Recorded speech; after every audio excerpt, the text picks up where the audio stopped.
பண்டைய காலத்தில் இப்போ வரைக்கும் சிலம்பம் எப்படி இருந்ததுன்றதையும் இப்போ சிலம்ப விளையாட்டாக மாறின பேர், அதாவது சிலம்ப விளையாட்டு நடக்குது சார், எல்லா இடத்துலையும் நடக்குது. என் பையன் பார்த்தீங்கன்னா 7 வயசுலேருந்து சிலம்பம் இந்த ஹீரோவாக பண்ணியிருக்காரு. அவரும் வில்லனாக பண்ண ஹரிஷும், ஹீரோவை பண்ண அஜித்தும் 7 வயசுலேருந்து சிலம்பம் பயிற்சி பண்ணுறாங்க. பறவைகளால் ஏற்படும் கூச்சலில் ஏற்படுது சிலம்பல், நீண்ட கம்பை எடுத்து காற்றில் ஏற்படும் ஓசை சிலம்பல், சில ப்ளஸ் சிலம்பல், சிலம்பம் உருவாச்சு. இந்த டைட்டிலே வேறு லெவலில் பண்ணியிருப்பாங்க. ஒரு நாள் ஷூட்டு திடீர்னு காசு இல்லை, அது தாலி அடமான வச்சு கொடுத்துருக்காங்க. அப்படியெல்லாம் ஹெல்ப் பண்ணியிருக்காங்க. அதனால அவங்களையும் இப்போ சொல்லிக்கிறதுக்கு நான் பெருமைப்படுறேன் சார். கார்த்திக், இன்னைக்கு நம்ம விருந்தினர் பக்கம் செக்மெண்டோட கெஸ்ட் யாருன்னு சொல்லலாமா? சொல்லலாம். எண்ணற்ற திரைப்படங்களில் ஸ்டண்ட் கலைஞராகவும் விரைவில் வெளியாக இருக்கும் சிலம்பம் திரைப்படத்தின் இயக்குனருமான டாக்டர் ஏகேஎஸ் ஜோதி அவர்களை இன்றைய நம் விருந்தினர். வணக்கம் சார். வணக்கம். வணக்கம் மேடம். எப்படி இருக்கீங்க? நல்லா இருக்கு மேடம். சூப்பர். ஸோ நிறைய விஷயங்கள் கேட்கறதுக்காக அவளா காத்துட்டு இருக்கோம். நல்லது மேடம். நீங்க டைரக்ட் பண்ண படம் சிலம்பம் மூவி எப்படி வந்திருக்கு? நல்லா நாங்கள் நினைச்சதோட வேற லெவலில் வந்திருக்கு மேடம். ஏன்னா அந்த குரூப் அப்படி ஹார்ட் ஒர்க் பண்ணியிருக்கோம், வேற லெவலில் இருக்கு மேடம். கதைக்களத்தை பத்தி சொல்லுங்க. சரிங்க மேடம். சிலம்பம் ஆதிகால தமிழன் எப்படி சிலம்ப கம்பை வச்சு வேட்டையாடினான்றதும், நெக்ஸ்ட்டு தன்னை பாதுகாத்துட எப்படி பயன்படுத்தினான்றதை காட்டியிருப்போம். நெக்ஸ்ட்டு பார்த்திங்கன்னா மன்னர்கள் சிலம்புகளை போர் ஊற்றி வச்சு போர் புரிஞ்சாங்கன்றதை காட்டியிருப்போம். அடுத்தது புரட்சித் தலைவர் எம்ஜிஆர் சிலம்ப விளையாட்டை எத்தனை படங்களில் பண்ணியிருக்காருன்றவும், ப்ளஸ் பல ஆசான்களால் வடிவமைக்கப்பட்டு புரட்சித் தலைவர் எம்ஜிஆர் இந்த சிலம்ப விளையாட்டாக மாற்றுறாங்க 1980. அதை நாங்கள் ஏஐயில் வேறு லெவலில் பண்ணியிருப்போம். நெக்ஸ்ட்டு பார்த்திங்கன்னா ஃபஸ்ட்டு இந்த சிலம்ப விளையாட்டு கூத்து பொருளாக தான் இருந்தது. அதாவது திருவிழாக்கள்லேயும் திருமண நிகழ்வுகளையும் இறப்புலையும் அரசியல்வாதி வரவேற்புல பயன்படுத்தியிருந்தாங்க. அப்படி இந்த சிலம்ப கலை ஃபஸ்ட்டு அப்படி நம்ம தலைவரால் வடிவமைக்கப்பட்டு சட்டமாக ஏற்றப்பட்டதுன்றதை நாங்கள் விளக்கமாக கொடுத்துருப்போம்.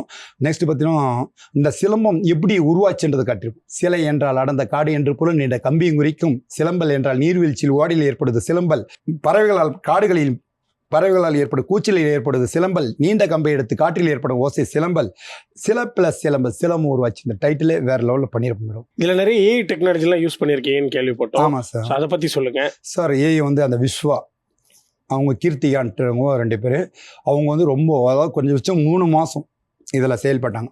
நாங்கள் சில வடிவமைச்சு கொடுப்பாங்க. நான் இல்லை மேடம் ப்ளீஸ் இப்படி வேணும், ஏன்னா அந்த கொம்பு சுற்றுறது ஏஐயில் வரல. ஏஐயில் பார்த்தீங்கன்னா இப்படி தான் வரும், அதை முழுசாக வரல. அதுக்காக தனியாக ஷூட் பண்ணி கொடுத்து நாங்கள் தனியாக ஷூட் பண்ணி அதை உட்கார வச்சு அதில் திருப்பி மாடியேஷன் பண்ணி ரொம்ப விஷயம் அவங்க ஹார்ட் ஒர்க் பண்ணியிருக்காங்க. அவங்களுக்கு இப்போ நன்றி தெரிவிச்சுக்கிறோம் சார். நிறைய தமிழ் சினிமாவில் சிலம்பம் ஹீரோ திடீர்னு என்னைக்காவது ஒரு மாஸ் என்ட்ரி கொடுக்கணும்னா சிலம்பம்லாம் சுற்றுவார், இல்லை ஒரு பாட்டில் தான் வரும். இது முழு நீள ஒரு படமாகவே எடுக்கிறப்போ என்ன கருத்தோடு எடுக்கணும் அப்படின்றத நீங்கள் தெரிவிக்கணும்னு நினச்சிங்க? அது ஒன்லைனாக என்ன அமைஞ்சிச்சு? பண்டைய காலத்தில் இப்போ வரைக்கும் சிலம்பம் எப்படி இருந்ததுன்றதையும் இப்போ சிலம்ப விளையாட்டாக மாறின பேர், அதாவது சிலம்ப விளையாட்டு நடக்குது சார், எல்லா இடத்துலையும் நடக்குது.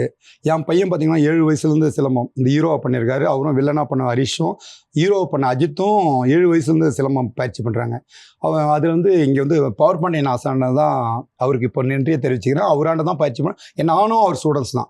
அந்த அளவு ஹார்ட் ஒர்க் பண்ணி எடுத்துன்னு ஒரு விஷயம் எடுத்துன்னு வரணும், லைவாக தரணுன்றது தான் பண்ணிகிட்ருக்கோம். அப்போது ஒரு வேலைமாலில் படிச்சுட்டு இருக்கப்போ 9வது படிக்கிறப்போ 2018 சேலத்தில் ஒரு டோர்னமெண்ட் நடக்குது. அந்த டோர்னமெண்ட்டில் பார்த்தீங்கன்னா நான் என் பையனுக்காகவே டைம் அவ்வளோ வேஸ்ட் பண்ணுவேன். அதாவது சனிக்கிழமை நைட்டு காலைல ரெடி பண்ணி விடிகாலில் 4 மணிக்கு பொண்ணிலேருந்து கிளம்பணுமானா இங்கே சென்னை வரத்துக்கு 6 மணி இருப்போம். 6 மணிக்கு அவன் நைட்டெல்லாம் அந்த தேவையான ஃபுட்டெல்லாம் ரெடி பண்ணி கொடுத்துருவாங்க வீட்டில். 10 மணிக்கு கிளாஸ் முடிஞ்சவனை கொடுத்து சாப்பிட்டு திருப்பி 3 மணி வரைக்கும் பீச்சு இந்த மால்லாம் சுற்றி காட்டிட்டு திருப்பி 3 மணிக்கு நைட்டு திருப்பி 11 மணிக்கு ரிட்டர்ன் போகும். அந்த அளவுக்கு ஹார்ட் ஒர்க் பண்ணி போய் ஒரு களத்தில் போய் இறங்குறப்போ நான் ஃபுல்லாகவே ஷூட் பண்ணிகிட்டு இருக்கேன். ஆனால் அங்கே நடந்த விஷயம் அவ்வளோ ஃபோர்ஜரி சார். 120 பேர் பங்கு இருக்கிறதுல பாதி பேர் 60 ஜெயிக்கிறான், 60 30 ஜெயிக்கிறான், 30 திருப்பி 15. அது போல் சில விஷயம் திடீர்னு ஒருத்தன் வரான். அப்புறம் சில விஷயம் நடக்குது, அதெல்லாம் நாங்கள் கதையில் வச்சுருக்கோம். அவ்வளோ ஃபோர்ஜரியாக எடுக்கிறாங்க. அப்போ தான் கேட்டால் அவங்க சொல்கிறாங்க சிலம்பம் எந்தெந்த இடத்துல மாஸ்டர் நடத்துகிறாங்க. ஒன்றும் இல்லை, சென்னையில் ஒரு மாஸ்டர் நடத்துகிறாருன்னா அவருக்கு ஃபஸ்ட் ப்ரைஸ் தரணுமா, சேலத்தில் நடத்துகிறாங்கன்னா அவருக்கு ஃபஸ்ட் ப்ரைஸ் தரணும். இப்படி அவங்களுக்குள்ளேயே ஒரு அட்ஜஸ்ட்மெண்ட் இருக்கும். அப்போது பயிற்சி பண்ணுறேன். இப்போ ஸ்டூடெண்ட்ஸ் எவ்வளோ பயிற்சி பண்ணுவான், அவனுக்கு அந்த பயிற்சியும் வேஸ்ட் ஆகுது, அங்கே பிரச்சனை ஆகுது. அப்போ போய் கேட்குறேன் நீங்கள் யாருங்கன்னு கேட்டாங்க. நான் பேரண்ட்ஸ்ன்னு சொன்னேன். பேரண்ட்ஸ் இங்கே அலோடுக்கு நாட் அலோடுனாங்க.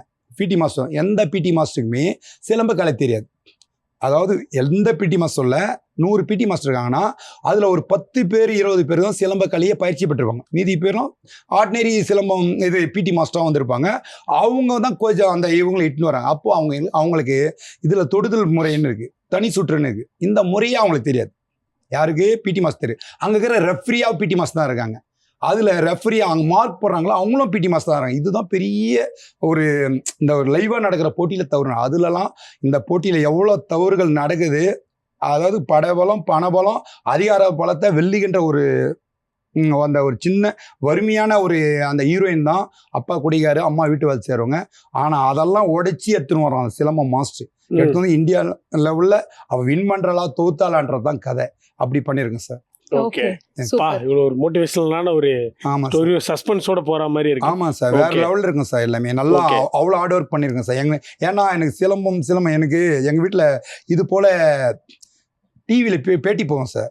பேட்டி போயிட்டு இருக்கோம், நான் பார்த்துட்டு இருப்பேனா அப்படியே சிவரு பக்கம் எங்கள் வீட்டு செவுத்துல அடித்து ஈஸ்வரி, எங்கள் ஒய்ஃப் பேர் ஈஸ்வரி எப்போ நான் பேட்டி கொடுப்பேன்னு கத்துவோம் சார். அப்போ சொல்ல இல்லைப்பா நீ ஜெயிப்ப பண்ணுவாங்க. அவங்க மோட்டிவேஷன் எனக்கு உண்மையாகவே அவ்வளோ. அதாவது சொல்லப்போனால் ஒரு நாள் ஷூட்டு வந்து திடீர்னு காசு இல்லை, அது தாலி அடமானம் வச்செல்லாம் கொடுத்துருக்காங்க. அப்படியெல்லாம் ஹெல்ப் பண்ணியிருக்காங்க. அதனால அவங்களையும் இப்போ சொல்லிக்கிறதுக்கு நான் பெருமைப்படுறேன் சார். நிச்சயமா சார், ஒரு சப்போர்ட்டிவ் வைஃப் இல்லைன்னா ரொம்ப கஷ்டம். வேற லெவல். இப்போ எங்கள் ஒய்ஃப் எல்லாம் வந்து எனக்காக ஒன்றும் இல்லை நீ ஜெயிப்பியோ மோட்டிவேஷன் இன்ன வரைக்கும் பண்ணிட்டு இருக்காங்க. அதனால தான் அவங்கள பேரை சொல்லிக்கிறேன். நிச்சயமா சூப்பருங்க. அண்ட் அதே மாதிரியே சிலம்பம் வந்து முழுக்க வந்து ரியல் லைஃப் கதை தான் அப்படின்னு சொன்னீங்க. சினிமாக்காக சில விஷயங்கள்லாம் ஆட் பண்ணீங்களா? சினிமால ஒரு பொழுதுபோக்குக்காக? ஆமாம், அதாவது இப்போ ரியல் விஷயம் சினிமாட்டிக் இருந்தால் தான் படம் பார்ப்பாங்க. அது எப்படின்னா அந்த கதைகளை அமைக்கிறப்போ அவ்வளோ விஷயம் பண்ணியிருக்கோம். அதில் காமெடி இருக்குது, அது சீரியஸ்னஸ் இருக்குது. அதுலேயே பார்த்தீங்கன்னா அந்த மோட்டிவேஷன் சாங்ஸ் எல்லாம் அப்படி இருக்குது. இதில் லவ்வும் இருக்குது. ஆனால் லவ் லாஸ்ட்டில் ஜெயிச்சுதா தோல்வி அடைஞ்சதான்னு நீங்கள் படத்தை பார்த்தா மேடம் தெரிஞ்சுக்கணும் சார். நீங்கள் வந்து ஒரு சிலம்பம் வந்து ரொம்ப சின்ன வயசுலேருந்து கற்றுக்கிட்ட ஒரு நபராக இருக்கும் பட்சத்தில் சிலம்பம் சுற்றுறதுல வந்து நீங்கள் பயங்கர வல்லுநர் ஆயிருப்பீங்க. இப்போ டைரக்ஷன் அப்படின்றப்போ அது இன்னொரு பெரிய ஒரு ஆர்ட். ஆமாம் சார், அது எப்படி நீங்கள் கற்றுக்கிட்டீங்க? சார் என்னென்னா எனக்கு நான் ஷூட்டிங் பண்ணால் ஃபைட்டராக போவேன். ஃபைட்டராக போனாவே அந்த லைட்டிங் எப்படி பண்ணுறாங்க, நெக்ஸ்ட்டு கேமரா ஆங்கிள்லாம் பார்ப்பேன். இந்த ஃப்ரேம் நிற்கிறாங்களா சார், என்ன லென்ஸ் போகிறீங்க, ஓகே அதெல்லாம் ஃபாலோ பண்ணி அப்புறம் அந்த டைரக்ஷன் சொல்லி கொடுப்பாங்க. அந்த ஷூட்டிங் மிஸ்டர் மற்ற ஃப்ரெண்ட்ஸ் எல்லாம் வந்து ஜாலியாக பேசிட்டு பண்ணுங்க. நான் வந்து பார்த்து பீட்ரெயின் மாஸ்டர் குறைஞ்சபட்சம் ஒரு 10 படத்துக்கிட்ட போயிருக்கேன். அந்த 10 படத்துலையும் அவர் வந்து அதட்டெல்லாம் சில விஷயம் இதில் வந்து சீரியஸ்னஸ் நடக்கும். ஏதோ ஒரு டைமில் வந்து ஃபர்ஸ்ட் ஹாஃப் வரைக்கும், அதாவது ஒரு நாளில் பாதி சீன்ஸ் போயிட்டுருக்கும். அப்போது அந்த ரஜினி சார் படம்லாம் சீன்ஸ் போகிறப்போ கம்பல்சரி நான் அங்கே சீன்ஸ் பார்ப்பேன். பார்க்குறப்போ ஏன்னா ஃபஸ்ட்டு நான் பொன்னேரியிலேருந்து வீட்டை விட்டு எங்கள் அப்பா அம்மா சொல்லாத வந்துடுறேன் கார்டு எடுக்கிறதுக்கு முன்னாடியே. இங்கே யாருன்னா ரோஜா கம்பைன்ஸ் நாராயணமூர்த்தி ரமேஷ் என்றவர் இங்கே அடையார் கேட்டில் ரூம், எங்கள் ஊரில் சின்ன வயசில் வந்தவர், ஹீரோவாக வந்தவர். அவர் வந்து இங்கே இன்னும் கூட டைரக்ஷன்லாம் பண்ணிகிட்ருக்காரு. அவர் ரூமில் நான் இருக்கேன். அப்போ பார்த்தீங்கன்னா அவங்கெல்லாம் பார்த்தீங்கன்னா நான் வருவேன், ஃபைட்டுக்கு போவேன், வந்து 10 ப்ராக்டிஸ் பண்ணுவேன், தூங்கிடுவேன். ஆனால் இவங்க நைட்டெல்லாம் அவங்க டிஸ்கஷனில் இருப்பாங்க, ஐயோ உயிர் எடுக்கிறானுங்க போன்ற ஃபீல் இருக்கும் எனக்கு. ஆனால் லாஸ்ட்டில் ஒவ்வொன்றும் அவங்களாண்டே கிடச்சிது எனக்கு. எதுக்கு இப்படி போராடுறாங்க. இப்போது ஒரு விவசாயி மகன், அவனுக்கு எல்லாமே தெரிய வந்துடும். 4 அடியில் எப்படி பார்த்தா ஏறு ஓட்டுவான், பரம்பு அடிப்பான், அப்புறம் வேலைப்பாரம் ஓட்டுவான், அப்புறம் மருந்து போடுவான், அப்புறம் அறுவடை பண்ணால் எல்லாமே வந்து அவனுக்கு நேச்சுரலாக சொல்லி தர மாட்டார் அப்பா. அது போல் தான் எனக்கு அந்த குரூப்பில் இவர் இறந்துட்டாருங்களா, அவருக்கும் இப்போது வேலுப்பிரபாகர் சார் அவரும் இருந்தார். அப்போ புரட்சிக்காரன் போது அவருக்கு 2 படம், அந்த படத்தெல்லாம் வந்து அவங்க டிஸ்கஸ் பண்ணாங்க. அப்போ நான் வந்து சாதாரண அவங்களாம் பெரிய டைரக்டர், நான் போது ஃபைட்டர் கூட கார்டு லேட்டாக தான் இருந்தேன். அது வரைக்கும் கம்பெனி ஆர்டிஸ்டாக போயிருந்தேன். அப்போ கீழே உட்காந்து பார்ப்பேன், இந்த சினிமாவில் இவ்வளோ விஷயம் இருக்கா, அப்போது ஒவ்வொரு பொருளை இப்படி மறந்துடுவாங்களா, இது ஒரு விஷயம் ஸ்க்ரீன் ப்ளே பண்ணிட்டு ஒரு ஷூட்டிங் போனால் எப்படி போவாங்க, இதெல்லாம் ஒவ்வொன்றா ஐடியா பண்ணி தான் சார் நான் எடுத்து வந்தேன். ஆனால் அது லைவாகவே இப்போ எனக்கு அந்த விவசாயி மகன் எப்படி அறுவடை பண்ணுற அளவுக்கு வந்தானோ அந்த ரேஞ்சுக்கு தான் நான் ரெடி ஆகிட்டேன் சார். ஸோ நீங்கள் சொன்னீங்க ஃபைட்டராக தான் நிறைய வருஷங்கள் ஒர்க் பண்ணீங்கன்னு. எந்தெந்த ஆக்டர்ஸோடலாம் ஒர்க் பண்ணியிருக்கீங்க, எந்தெந்த ஹீரோ படங்களுக்குலாம் ஃபைட்டராக ஒர்க் பண்ணியிருக்கீங்க? எனக்கு ரஜினி சார் ரொம்ப பிடிக்கும். அவர் படத்துக்கு தான் வந்து பீட்ரெயின் சார் வந்து என்னன்னா ரோபோ படம் பண்ணுறாரு. அப்போது எனக்கு வந்து எஸ்ஐ வேஷம் தான் கொடுக்குறாங்க. ஆனால் எஸ்ஐ வேஷம் கொடுக்குறாங்க, ஆனால் அந்த ட்ரெஸ்ஸு வந்து ஒரிஜினல் எஸ்ஐ ஃபீலே தான் இருப்பேன். அந்த மெடுக்கான் நடை எல்லாமே கொஞ்சம் அந்த ட்ரெஸ்ஸை கைட்டு கீழே போட்டு கூட ரெஸ்ட் எடுப்பாங்க. நான் அப்படி பண்ண மாட்டேன், அப்படி நீட்டாக வச்சுருந்தேன். அப்போது சங்கர் சார் என்னையும் மித்ரன் ஒருத்தர், அவரும் ஒரு ஃபைட்டர், என்ன போலி அவரும் நீட்டாக ஹைட்டாக இருப்பார், பாடி நல்லாயிருக்கும். அவரையும் பார்த்துட்டு மைக்கில் பிடிச்சி தம்பி நீ வாங்கன்றாரு.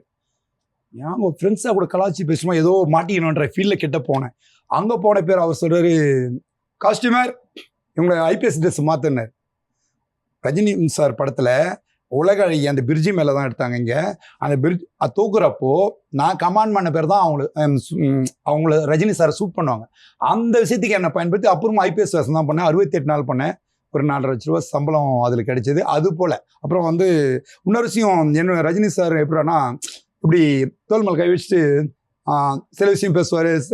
சில டைமில் ஜாலியாக சாரை பற்றி சொல்லி தானோ வேறு வழி இல்லை. ஸ்மோக் பண்ணுறப்பலாம் அப்படி இங்கோப்பா அப்படி தோல் நான் ஐயோ ரஜினி சார் தோல் மேலே கை வைக்கிறாரு அன்ற அப்படி ஒரு புத்துணர்ச்சி கிடைக்கும். அதே போல் உலக அழகிய ஒரு பாம்பு ஒரு சுத்தம் ஒரு ஷாட்டு, அதுக்கு அவங்கள கையில் பிடிச்சிட்டேன். என் ஃப்ரெண்ட்ஸ் உலக அழகிய தூக்கிட்டா 2 கையை மொத்தம் கொத்துக்கிறேன் நான். அப்படியெல்லாம் நடக்காதெல்லாம் நடந்தது. அப்படி ஒவ்வொருத்தர் நடிகராண்டியும் அப்படி நான் சில விஷயம் நடந்திருக்கு. ஏன்னா அர்ஜுன் சார் பார்த்தீங்கன்னா என்ன அரசாட்சி படத்தில் ரோப்பு கட்டி தூக்கிட்டாங்க. ராக்கி ராஜேஷ் மாஸ்டர் சண்டை போச்சு, இப்படி போட்டு உடைக்கணும். உடைக்கிறப்போ ரோப்பு விட்டாங்க, என்னை உடைச்சிட்டாரு. இப்போ இப்படி முன்னாடி எவ்வளோ நாளும் வழங்கலாம், பின்னாடி வழங்க முடியாது, ஓரளவுக்கு தான் பின்னாடி போட்டு நசுக்கி விட்டார். ஐயோ ஐயோன்னு கட்டினேன். ஒரிஜினல் ரியாக்ஷன் கட்சிச்சு. அப்புறமும் எனக்கு சரி கோவம். அப்புறம் ராக்கி ராஜேஷ் மாஸ்டர்னா கவனம் போடா ஏதோ எனக்கு அந்த கோபம் வந்து பெயின் அதிக வார்த்தைகள்லாம் வந்தது. ஆனால் மாஸ்டர் இப்போ சொன்ன அந்த விஷயத்துக்காக அங்கேயும் ரொம்ப அனுபவம் கிடைக்கும் மேடம். ஒவ்வொரு ஆர்டிஸ்டாண்ட ஒவ்வொரு அனுபவம் கிடைக்கும். ஸோ நீங்கள் வந்து ஸ்டண்ட் மேனாக இருந்திருக்கீங்க, ஸ்டண்ட் மாஸ்டர் ஆயிருக்கீங்க, இப்போ டேரக்டர் ஆகிட்டீங்க.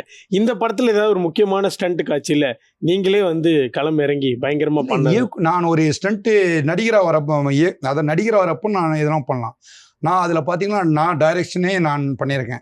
நெக்ஸ்ட்டு ஸ்டண்ட்டு மாஸ்டரே பொன்னேரி போயில்ன்றது என்னுடைய டைட்டில் நான் பண்ணியிருக்கேன். அதில் வந்து நான் வந்து அங்கே ஒர்க்கராக ஒரு ஹார்ட் ஒர்க் பண்ண முடியாது. ஏன்னா நான் அந்த இப்போ எங்கள் பசங்க 2 பேரையும் லைவாகவே ரோப்பே இருக்காது.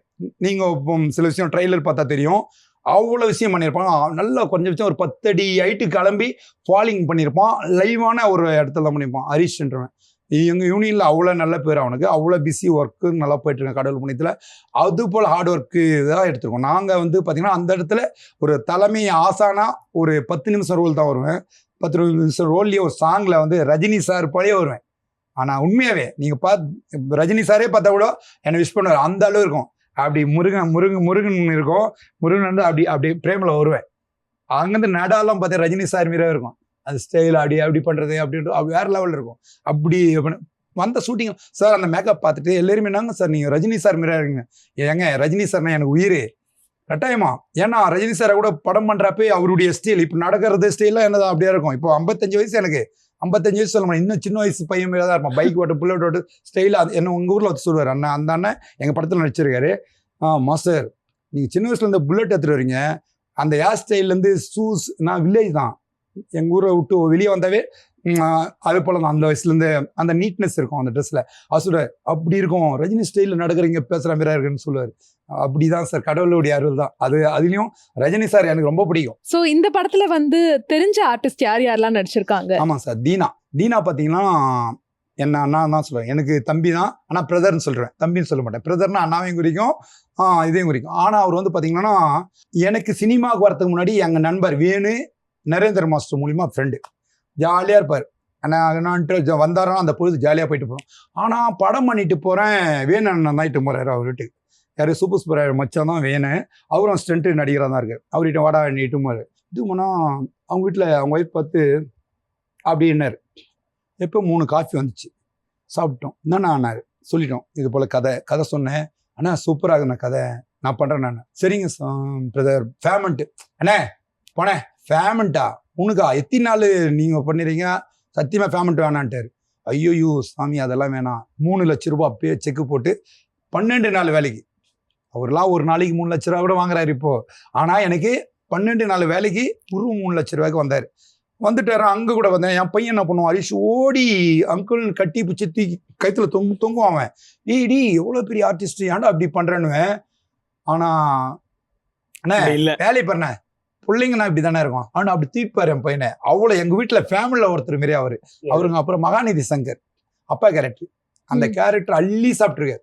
அதாவது ஒரு குடிகார அப்பா ஒரிஜினல் குடிகாரம் விரைவே பண்ணுவார் அந்த அண்ணன். அப்புறம் ரமா மேடம் அம்மா கேரக்டர், அவங்க பார்த்தீங்கன்னா வந்தாங்க. என் பையனாண்ட ஒரு 2 நாள் பழகிட்டு இன்ன வரைக்கும் பார்த்தீங்கன்னா ஒரு புள்ளியாண்ட ட்ரீட் பண்ணுறவங்க தான் பேசுவாங்க, ஃபோன் பண்ணி பேசுவாங்க.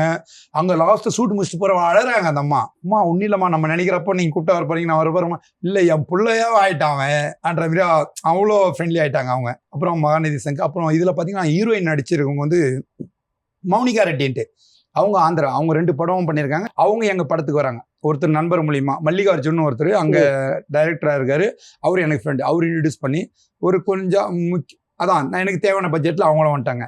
கேரளாவில் வந்து என் ஒரு டைரக்டர் வந்து ஃப்ரெண்டு, அவங்க சிஸ்டர் வந்து அங்கே சிறந்த நடிக்கான விருது வாங்கிருங்க. இதில் மகாநதி சங்கர் சாருக்கு அம்மாவா, அதாவது பொண்டாட்டி அந்த குழந்தை ஹீரோயினுக்கு அம்மாவாக நடிச்சிருக்காங்க. அவங்க வந்தாங்க. எல்லாமே கதெல்லாம் நாங்கள், அதாவது சார் ஃபஸ்ட் நாங்கள் பண்ணுறப்போ சிம்பிளாக ஒரு சின்னதாக ஏதோ ஒன்று பண்ணணும்னு நினச்சோம். ஆனால் கடவுள் எல்லாத்தையும் எங்களை அமைச்சு கொடுத்துரு. ஒன்றும் இல்லை, ஒரு 2 கோடி ரூபாய் வீடு கொடுப்பாங்களான்ட்டு போகிறேன். ஆனால் ஜோதி நான் வானா உட்கார வைக்கிறாரு. ஃபார் எக்ஸாம்பிள் 7ஆம் அறிவு படம் இருக்கு அப்படின்னா அதுல வந்து போதி தர்மரா வந்து சூரியன் நடிக்கிறாரு.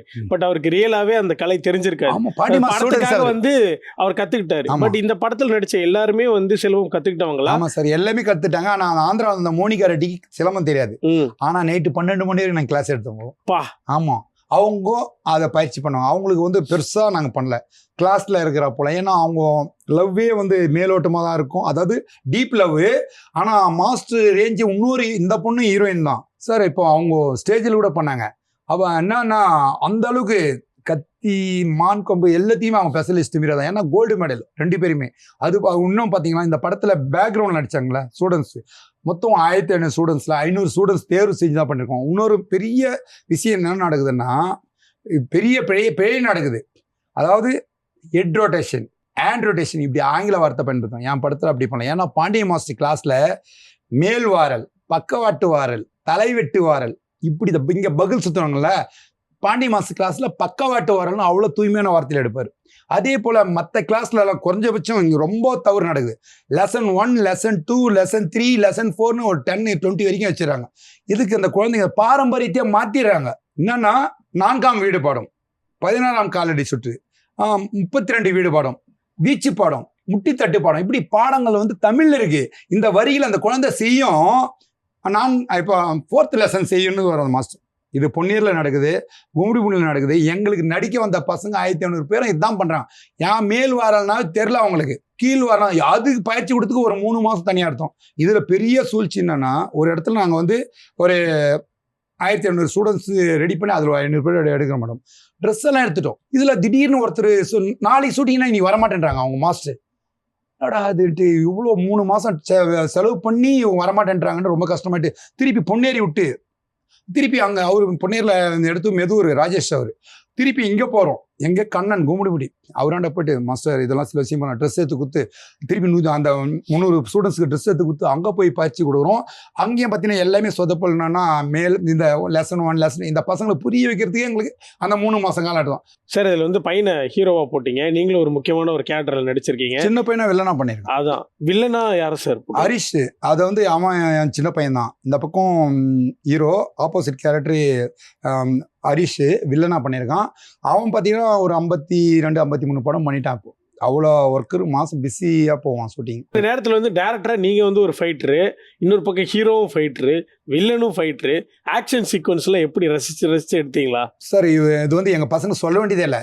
நான் ஃபைட் எடுக்கிறப்ப என் பையன் என்ன பண்ணோம், எனக்கு குருநாதர் வந்து அசிஸ்டன்ட் வந்து ரங்கண்ணன் தான். ஓகே. என்னை சினிமாவில் ஃபஸ்ட்டு எடுத்துன்னு வந்து அவர் தான். ஆனால் அவரு அசிஸ்டண்டாக போட்டிருக்கேன், அவரு கோரியோகிராஃப் பண்ணியிருக்காரு.